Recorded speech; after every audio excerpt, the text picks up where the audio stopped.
2023 was a great year for comics, and in this video, I'm running down some of the best.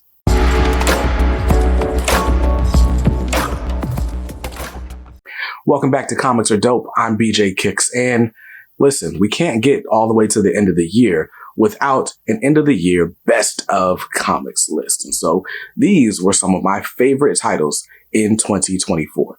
Now, I gotta give a disclaimer, right? I can't do a best of list, right? You can't say what's the best when you don't read everything. You guys know I'm pretty biased towards big two superhero books. That's the majority of what I read.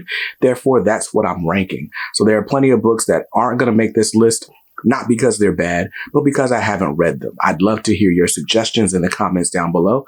I guess I'd read them, not hear them. But there's something you feel like should have been on this list. Let me know down below so I can actually read it. Now, this video is brought to you by Organic Price Books. A lot of the books we're talking about have trade paperbacks, and some even have hardcovers available if you're looking for collected editions to read some of your favorite stories or the stories that you've been hearing about a whole lot. Then go to organicpricebooks.com or just click the first link in the description down below to do some shopping. Anytime you use my affiliate link, it does help the channel out. Huge thanks to Organic Price Books for sponsoring this video and the 25 days of comics. Now, we got a whole lot of comics to talk about, so I'm trying to keep it short. Let's jump right in. Now, got this little list here to keep me on track. Now, there were a lot of good comics this year. And like I said, there are plenty that are not going to make this list just simply because I didn't read them. So I wanted to get some honorable mentions out of the way first. So you might be disappointed in the fact that these books right here, I don't have on my list, right? Nightwing by Tom Taylor, Bruno Redondo, and a few other artists has been a great series. It's been one of my favorites in 2021 and 2022. But in 2023, I just kind of fell off it. Night Terrors interrupted it as it did with everything else. And I kind of found myself, this fell further down the pull list. And it's not because it's bad. It's because so many other books were just that good. So every now and then I'd pop back in to read like whatever the newest gimmick was. Like this one, for example, is as an issue written from Nightwing's point of view. So you're like seeing things in first person shooter mode, which was really cool. But like, I feel like the story kind of gets lost in all the whatever things they're doing to be innovative in storytelling. Ironically, I heard there's some really cool Rick Grayson stuff going on, but I got to get caught up because the last issue I read was in fact 105. We got 4 more issues to read. So Nightwing, you won't see it on my list. Similarly, Detective Comics by Ram V. We're in the middle of the Batman Outlaw storyline right now. I haven't read any of the Batman Outlaw storyline. I have been saving or letting issues of Detective Comics stack up and binge reading them. I find the series really enjoyable that way, but you know, I'm never going to stop pulling Detective Comics. And so this is here in my collection, but I haven't been reading it, so it's not going to make my best of list, even though I hear it's really, really good. And similarly, there are not a lot of Fall of X titles, right? So we started the year 2023 with Sins of Sinister, and I can't lie, I was already a bit event fatigued when it came to the X-Men. We had Ten of Swords, and then we had Judgment Day, and then we had this, and I was just like, by the time this came around, just wasn't quite feeling it. It wasn't really doing it for me. It's not that it was bad. I was just already over having these events. And then this led to the Fall of X, and a lot of things sparked off in a bunch of X titles. We've gotten more X-Men titles added since then, and I just kind of fell off the wagon. So Fall of X has had really good moments like this, for example, this Jean Grey miniseries that I did read by Louise Simonson and Bernard Chang. So the Fall of X is not like just completely whack or anything. I just hadn't had time to keep staying invested in it. I'll pop back in January when they do the Fall of the Rise of the Fall of X, Fall of the House of X, and Rise of the Powers of 10. When those happen in January, I'll be back on board the Fall of X. But for now, I just kind of dip my toes in and out. So those were the honorable mentions that you're not going to find on the list. Now, let's go ahead and get started with some of the best comics of the year. And we got Marvel, we got DC, we got indies, but I feel like I got to start with what I feel has been the best line-wide publishing initiative. And That is clearly the clear far and away favorite has been the dawn of DC over at DC Comics, because DC has put out a ton of bangers, right? Now, I've been reading DC Comics since 2019, and this is the most excited I've been about the entire line. So when the dawn of DC started, we got a new start on Action Comics. Philip Kennedy Johnson had been writing the War World saga, but Superman went back to Metropolis, and all of a sudden, like, things just took off. So Action Comics and Superman. Action Comics by Philip Kennedy Johnson and Superman by Joshua Williamson have been two really, really good books this year. Action Comics has been a great character study on Superman, what makes him a great superhero, what he feels, how he believes. It's just dope. He's got these two adoptive kids that were refugees from Warworld, and he's sort of teaching them the ways of superhero-ness. And this is giving you like the Superman family, kind of like Detective Comics did when Rebirth first started. So I really, really love this book. I'm sad to see Philip Kennedy Johnson go, but between the Warworld saga and this, like last 7-8 issues of Action Comics, yo, that dude can do no wrong. Really, really good stuff. And then, by the same token, Joshua Williamson over in the pages of Superman is telling a classic Superman and Lex Luthor story, bringing in elements from the animated series, bringing in just classic art, and just keeping things bright. Lex has got some skeletons in his closet. They're coming back to roost. The chickens coming home to roost, right? All that's happening, and Superman's caught in the middle, caught in the crossfire, and we're seeing like the sort of test of Superman's willpower. Like, is he willing to see the best in people, even people that he doesn't trust, even when they've done like ridiculous and heinous things? And of course he is, because he's Superman, but this is dope. So Superman in Action Comics, yo, whoever is the editor or who's decided to keep these guys, these creative teams on Superman, yo, great job. Speaking of Superman Lost by Christopher Priest. I feel like this is one of those books that kind of falls through the cracks because it's not necessarily in current continuity, or it's not following current events. But this is a story where Superman kind of gets trapped going through a black hole. It takes him like 30 years to get back home. But when he does, it's only been like a few hours in, real time that's passed by. And so basically Superman's got PTSD, and we're seeing him like just really despondent, struggling to reacclimate to society and like love his wife and all these different things. And so we're getting flashback glimpses. Christopher Priest doesn't do linear storytelling. So you're getting flashbacks to what happened while he was gone. And you're getting present day situations. You're getting a story that Lois Lane is investigating, which is also interesting. A lot of really cool threads, but where this really picks up is in issues like 7, 8, 9, where Lois tries to get Lex Luthor involved to snap Clark back into reality. And bro, the series ratchets up from there. Superman Lost is only going 10 issues, so you can grab this. I'm sure it'll have a hardcover here soon. But if not, go find these single issues. This is one of the best books of the year. No lie. Now, the rest of the dawn of DC has been super awesome. I mean, I'm reading pretty much everything DC is putting out. Surprise hit, Shazam. Mark Waid and Dan Mora are doing just the Lord's work on Shazam. It's everything you'd expect from a classic Shazam book. Basically, the gods that give Shazam his powers are kind of jealous of how he's using them. So they're kind of taking turns trying to possess the champion. And once Shazam finally wises up to how things are going, things ratchet up. But it's also got some implications for the Shazam family. This book has been really, really awesome. And I mean, Dan Mora could draw stick figures for the rest of his life, and I'd buy every single issue. Man, Shazam is awesome. Mark Waid is great. Now, let's talk about Batman, because Batman has been one of the more disappointing titles, and I say that really lightly because it's still been good. But Batman had the failsafe story arc last year, and we were all super excited for it. We started this year with the Batman of Gotham storyline, the Batman Across the Multiverse or whatever, and that was just like, Mike Hawthorne on art, not bad, but not Jorge Jimenez, right? So we had all that, and then we had the Batman Catwoman Gotham War, which kind of felt like a means to an end, just trying to get to a certain status quo. But the underlying sort of thread in all of this is we've been seeing Bruce slowly losing it to the Batman of Zur-En-Arrh. He's losing his mind. And this most recent story arc that we're in right now, called Mind Bomb, is dope.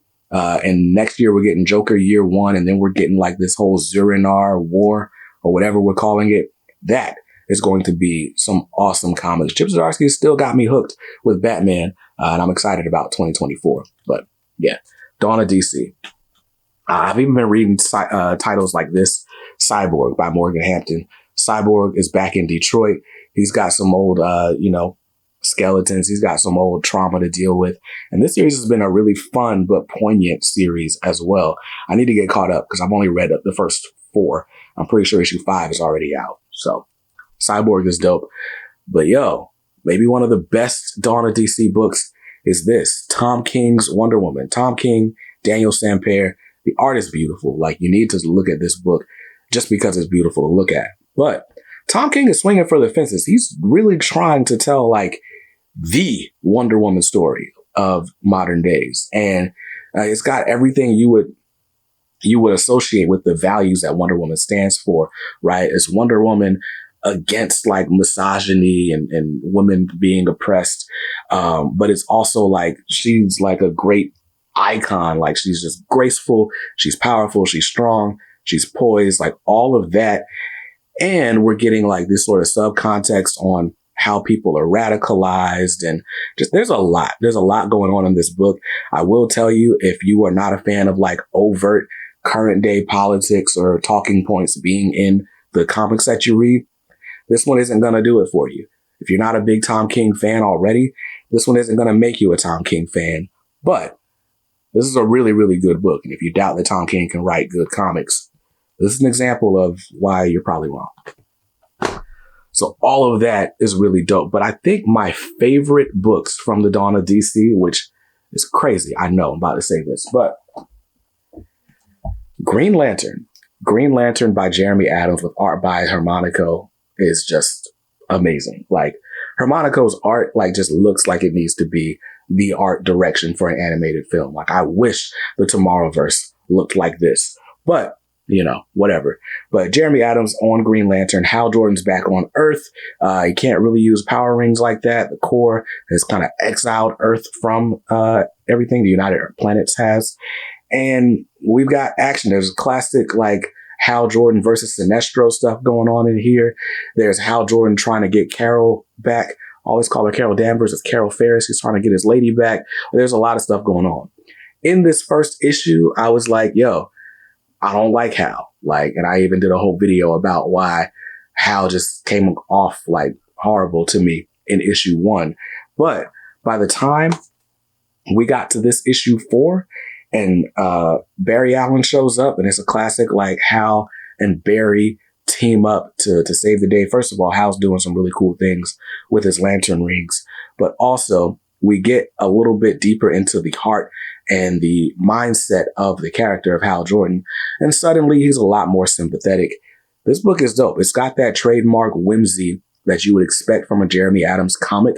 If you're familiar with his Flash run, it was really, really good for similar reasons. This has got all that and then other dimensions that you can only get from a Green Lantern book. It's probably my favorite Dawn of DC book right now. And that is saying a lot. But a close second is this, Green Lantern War Journal. This is written by Philip Kennedy Johnson, who is leaving Action Comics, and this is pretty much going to be the only PKJ you're getting in the DC universe. But John Stewart, similarly, is back on Earth after being confirmed as like the most powerful Green Lantern to ever light a lantern, right? And, or to wield a ring. And this dude, he's got PTSD kind of. He's like trying to reacclimate to life, civilian life, after being like, you know, a war general, being a Marine, being the brightest hope for Green Lantern since, I don't know, Hal Jordan. And, but he just wants to kind of go home and lead a quiet life, watch his mom, help her out, care for her in her last days and stuff. And hey, Sam just keeps pulling him back. And this book with art by Montos has been awesome. I love how they're tying John Stewart back into all the stuff that Philip Kennedy Johnson had been building in Action Comics over in Metropolis. John Stewart's in Metropolis working with Steel. This is going to be a really good book going into 2024 as well.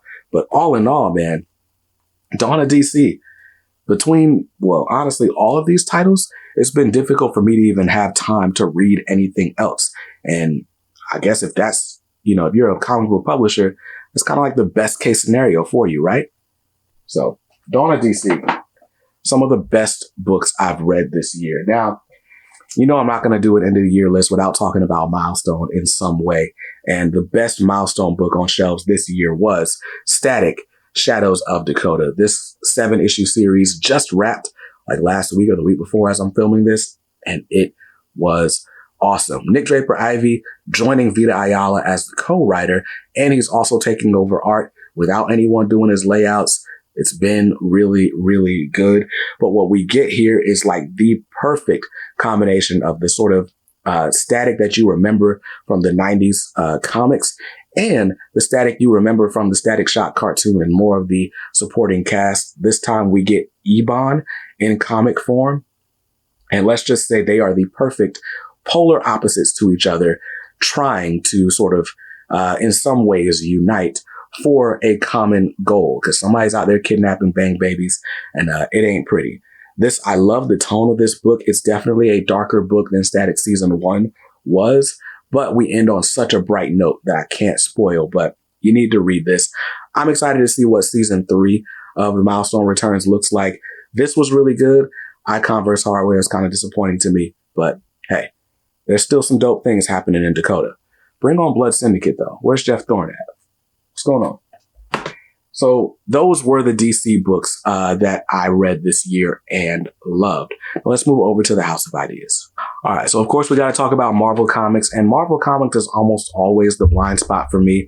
I don't read a ton of Marvel, but the Marvel that I do, I really like. One book that I checked out this year was Blade, issue number 1, written by Brian Edward Hill, who was one of my guy Skip's favorite writers. I picked up issue 1 and didn't realize I didn't subscribe to the series. So it's the only issue I've read. I liked it. Coloring was kind of off for me, but I really liked the story. So I need to go back and pick up the other issues. So this gets an honorable mention for Blade. But another book that I really liked this year from Marvel, Fantastic Four. Now, a lot of people are kind of complaining like, it's not really doing anything. It doesn't feel consequential. And I feel you. I'm kind of right there with you. But what I could count on Ryan North and crew to bring was a fun book, a really short 1 to 2 issue story arc every single time, with high stakes, with the family acting like you'd expect them to act, and without having to be tied into a bunch of different events. This didn't get interrupted for Dark Web or Judgment Day or anything. This was just been doing its own thing over off in the corner for a little while. I think it's really going to ratchet up with issues 14, 15, and 16 as the kids are coming back because they kind of got punted off into space for a year. And so I think we're going to start to get those things that feel like, oh, now it makes sense why I had to read 14 issues before this, and things are starting to build on each other. I'm excited to see what Fantastic Four is looking like in 2024. Now, gotta say, though, we're getting closer to my favorite book at Marvel. Now, you guys know we started the year with John Ridley writing Black Panther, and that's the last time I'm going to say that name on this, on this channel. Because that run left a lot to be desired. But they announced that Eve Ewing was going to reboot Black Panther in like June, and I was like, okay, all right, let's see what's going on. So to kind of get myself ready, I read this, the Monica Rambeau Photon series. And if there's anything Eve Ewing proved with this book, is that she can take a character who might have been underappreciated, unloved, felt unworthy in some ways, and really, really like boost them up. Like going through Monica Rambeau's history to remind her of why she's dope and why we need to put some respect on her name. And I was like, oh, that's dope. Hopefully she can do the same thing to T'Challa. And boy, did she do the same thing to T'Challa. Now, I know a lot of us are like waiting for T'Challa to kind of regain the throne after being exiled and stuff, but we're kind of getting a slow walk toward that direction. The story doesn't quite indicate that that's what we're getting yet, but T'Challa is still in Wakanda. He's operating covertly. He's in the shadowy city of Burning T'Chaka, where, it's a city named after his dad. You could say this is like the inner city of Wakanda. And he's learning how the streets work. He's learning what the hierarchy of things are, the different crime families, who's at war with whom and why. And all the while, there's a sort of supernatural presence inspiring all of it that he's about to come face to face with, Black Panther has been awesome through 6 issues. I can't wait for issue 7. But Kivuma, yeah. This is definitely going to be one of the best titles to look out for in 2024. And definitely one of my favorites of this year. The art by Chris Allen and others in this series, second to none. Maybe second to one. And that is only the art in this. My favorite Marvel book this year was Miles Morales' Spider-Man. Now, I've been reading The Amazing Spider-Man for years. It's never been as exciting as the first 5 issues of Miles Morales' Spider-Man. We got a brand new villain named Rabble, a sort of arch enemy for Miles. And this book finally feels like we're setting Miles apart, letting him do his own thing. And, giving him like his own high stakes to look out for. He's got his family. He's got his relationship status. He's got trying to balance school with operating as a superhero at a time where superheroes are outlawed in New York City. Miles got a lot on his plate. The only thing that's kind of like holding it back for me are the tie-ins. It keeps getting interrupted. It got interrupted for Carnage Reigns. Then it's getting interrupted again for Gang War. But Cody Ziglar knows what he's doing. And Federico Vincentini on art. He hasn't been on art for the last couple issues, but it is some of the best looking comics, period. In fact, I had a tweet go viral because I was like, Vincentini deserves a raise. And it was true. But Brian Valenza's colors add a lot to this series as well. Overall, this is my favorite book in Marvel right now. And I think that's saying a lot. So, Miles Morales, Spider-Man. Best Marvel book on the shelves, in my humble opinion. And I guess I got to be real. I'm not reading Moon Knight by Jed McKay. I'm not reading Doctor Strange by Jed McKay. Other people might have those on their list. But hey, more power to you. I'm loving this Miles Morales book. Now, it is time to skip on over to the indies. I know a lot of times I do these and y'all are like, all you ever read is Marvel and DC. Hey, I read some indies this year, starting with Firepower. Firepower made its return this year after a bit of a hiatus for like a few months. And man, did it come back with a bang. Robert Kirkman and Chris Samnee are doing the Lord's work on Firepower. At the time of this recording, we've only got 1 issue left and it's coming out next week. But, it's basically the second half of the series is what we got this year. And Owen has got some inspiring to do, right? He's gone on this journey trying to find the firepower, learn more about his past. He ended up getting his family involved. Now there's a giant dragon trying to take over Chicago and they've got to, all unite to beat it. And again, we got 1 issue left. You can guess what's going to happen, but I have a feeling Robert Kirkman's going to leave us with a couple of twists before the series is all over. In my opinion, this is among Kirkman's best work. This is not some ridiculous epic like Invincible or The Walking Dead. Again, this is just 30 issues, but they've all been really, really good. Chris Samnee's art has been impeccable, and Kirkman's letting the art breathe a little bit. So this is one of those books you breeze through super quick. You got to read this. I can't wait for the second hardcover edition to complete the set. Another indie book that I read this year, Monarch. This was a series by Rodney Barnes with art by Alex Lenz. This has been a really awesome series as well. It was only 5 issues, or was it 6? It was 6 because this is issue 6 in my hand. Basically, this is like the Saiyan saga in the hood, right? Like this kid right here, his name is Trayvon. He was born an alien and he was sent to Earth to take over. But I guess he kind of forgot that mission, got adopted by some humans. And now the aliens are coming back to collect. Like, you're going to pay what you owe, Santa. And he's the only thing stopping them from destroying the human race. And so, I mean, as much as this sounds like a familiar storyline, the characters, the voices, the dialogue, the relationships all set it apart and make it a story worth visiting on its own. I really loved Monarch, one of my favorite indie titles this year. Yo, I gotta edit this in because I forgot to talk about one of the best indie books I've read this year. This is a newer addition to the list, but Transformers by Daniel Warren Johnson, bro. Now, I started this year off, ended last year. I don't remember. Do a Power Bomb ended at the beginning of 2023. And that made me a Daniel Warren Johnson fan. And then I read Murder Falcon about halfway into the year, which is an older book, but I finally read it, loved that. When they announced Daniel Warren Johnson was on Transformers, I was like, yo, I'm not really a Transformers fan, but I love Daniel Warren Johnson. I'm grabbing this book. And bro, through 2 issues, issue 3 just came out last week. I don't have it in my collection yet. I've really, really loved this series. It's got everything you expect from a Daniel Warren Johnson book. The art is kinetic. It's powerful. Like it's great art, even though it's not your traditional superhero art. It's not the art that you would think of when it's time to do like a mech book. Like I'm thinking of something like Gundam Wing or even like Astrobots, which is another series we got this year. But instead, you're getting all this movement and curves and like just character in the art. But you're getting a lot of like just dynamic action. Like look at the lettering. Like this book feels like an action movie, but also has a ton of heart.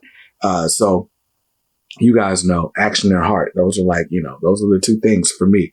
Give me action, give me heart. And bro, the Decepticons are crazy. Like they're just crazy in this book. Really, really loving Transformers by Daniel Warren Johnson. One of the best books of 2023, even through just 2 issues. And one of the books I'm looking most forward to in 2024. Now, let's go on to the next book that, I didn't forget to mention before. Now, I guess we can't really go much further without talking about my second favorite publishing initiative this year.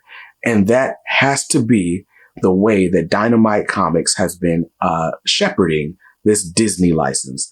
Dynamite's been doing a whole bunch of Disney books. We got Darkwing Duck, we got Negaduck, and that's leading into the Justice Ducks coming in January. I'm really excited about that. But I don't know. I didn't pull out an issue of Darkwing Duck to show you, but Negaduck has a good enough cover, right? But Darkwing was written by Amanda Dibert, art by Carlos Sid Loro. That 10 issues was just some of the most fun I had reading comics this year. Every voice spot on. Every issue felt like an issue of the animated series. We're watching Darkwing, slowly learn that he needs to let people in and be a part of a team and let people work with him. That was dope. Negaduck's going on his own journey, trying to prove that he's the best villain in the world and pull off a heist before any other St. Canard villains can. And that's a really fun book. But perhaps the most surprising part of this Dynamite Disney license has been the way they're pulling off these Disney villains series. So we got Disney villains Scar was the first one. And then we got Disney villains Maleficent and Disney villains Hades. Maleficent was probably my favorite because I just love the artwork by Sue Lee. These Disney villain series have been cool because they're usually set right after their most famous movie. So The Lion King is set actually as a prequel to The Lion King. The Maleficent book could take place anytime before Sleeping Beauty did. The Disney villains Hades before Hercules. So these are all basically prequel books. I don't know how I triggered Siri there, but these are all basically prequel. These are all basically prequel books. And yeah, I've really, really enjoyed. There's nothing to stop here. Check if the device is on your home Wi-Fi network. The machines are taking over. Now, anyway, the point is I've been loving these Disney villains series. They have been awesome. I'm really excited for Disney villains Cruella de Vil coming out in February. Justice Ducks coming out in February. And honestly, everything Dynamite is putting out next year, because not only do they have this Disney license that they've been doing wonders with, but they also just got the license to a bunch of WB properties, a bunch of Hanna-Barbera properties. We're getting a Thundercats comic, a Johnny Quest comic, a Powerpuff Girls. Do I remember that correctly? We're getting a lot of really cool comics from Dynamite. Of all publishers, Dynamite might be the king of all ages comics come next year. And that is insane. But yo, it's Disney stuff. Chef's kiss. And finally, we've gotten to the last book on my best of 2023 list. You guys know most of what I read is superhero books. Most of what I read is big two stuff or major licensed properties. But something came across my radar really late this year that I just absolutely loved. And that was Miles Davis and the Search for the Sound. This is a graphic novel published by Z2 Comics. It is written drawn, colored, lettered, all by musician and artist Dave Chisholm. This is a biographical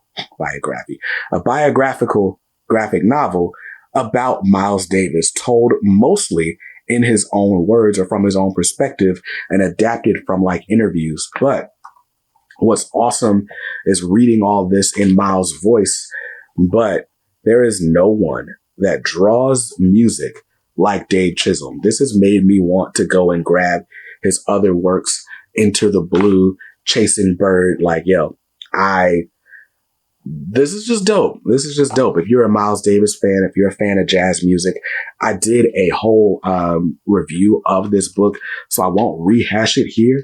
But this is one of those books that like really stretches you and makes you want to seek out different types of comics, because comics can be a lot more than just capes and tights and, you know, slice of life and action stuff. Like even something like this, right, reminds me of March by John Lewis, right? Some of these sort of historical biography, Tom Sholey stuff, like all of that. This is what that reminds, or that is what this reminds me of. And this is one of those like genre stretching or medium expanding titles that you really, really should be on the lookout for. Really, really loved it. And that is going to wrap up my best of 2023 list. Now, there are a lot of books that I did not get to. I didn't even talk about like the omnis and stories from other years that I read in 2024.